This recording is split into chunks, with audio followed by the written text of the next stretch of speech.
il y a la population est vieillissante, il y a de plus en plus de gens qui arrivent à l'étape de la mort, puis il y en aura encore plus dans les prochaines années. Puis les ressources actuellement n'arrivent pas à accompagner toutes les personnes qui voudraient mourir à la maison. Il y en accompagne beaucoup, mais il y en a plus qui aimeraient mourir à la maison, puis comme ils n'ont pas nécessairement les ressources, bien, ils finissent par atterrir à l'hôpital. Donc, moi, je l'ai vécu à travers l'expérience de ma mère. Elle nous avait dit, j'aimerais rester le plus longtemps possible, tant que ça va être soutenable pour vous. Parce que c'est nous, dans le fond, les proches aidants qui soutenons la capacité de l'avoir là. Puis nous, bien, on voulait vraiment respecter ses volontés. Fait que c'est tout ça, là, tu sais. Puis là, finalement, c'est le salon funéraire qui vient récupérer le corps. Puis tu sais, il y a comme beaucoup de choses qui se passent, mais on n'est pas informé. C'est pas facile. Puis je me dis, comment ça se fait que tout le monde va passer par là, qu'on est au Québec, dans une société développée, puis qu'il y a des moyens, puis qu'on n'est pas plus organisé que ça. Aujourd'hui, c'était le lancement officiel de l'organisme O3 Sentiers Soins palliatifs.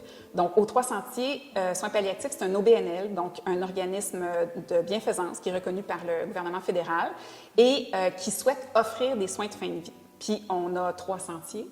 Ça le dit, notre nom le dit, mais c'est parce qu'il y a vraiment 3 offres de services. Donc, la première qui va être une unité d'intervention rapide à domicile. Donc, on va mobiliser une équipe de soignants pour aller prendre soin des mourants. Puis c'est vraiment pour la période de l'agonie, donc les 2 dernières semaines de vie.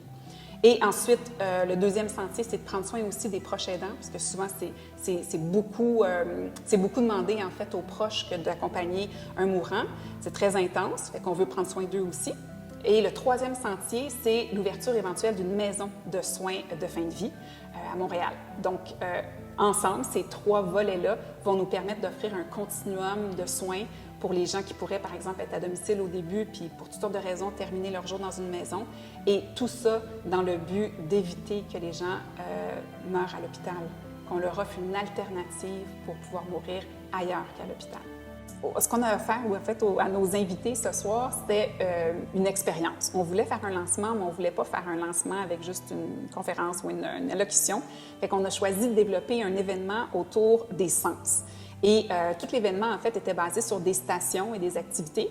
Donc, on avait, entre autres, une expo photo où les gens avaient la chance de miser dans un encamp silencieux. On avait une tisane, parce qu'on est en train de développer une tisane aux 3 sentiers, puis on travaille en collaboration avec des herboristes qui nous aident. Donc, on a pris les commentaires des gens qui étaient sur place.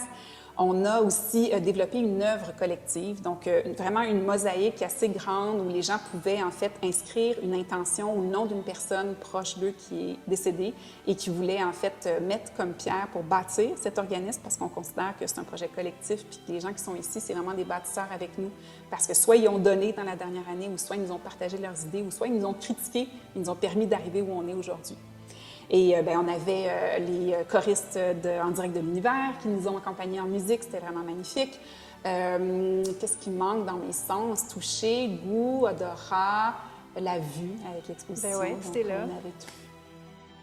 C'est un grand jour aussi parce qu'on se lance officiellement, c'est le lancement officiel de nos 3 sentiers, mais on a eu la très bonne nouvelle que notre projet avait été accepté par un organisme subventionnaire du gouvernement, donc le ministère de la Santé et la Fédération des médecins spécialistes. Ils ont accepté notre projet et dans quelques semaines, on va savoir à hauteur de combien d'argent, mais on sait donc qu'on est soutenu par le gouvernement pour financer le démarrage de nos opérations. Donc, dans quelques mois, on va pouvoir accompagner nos premiers patients.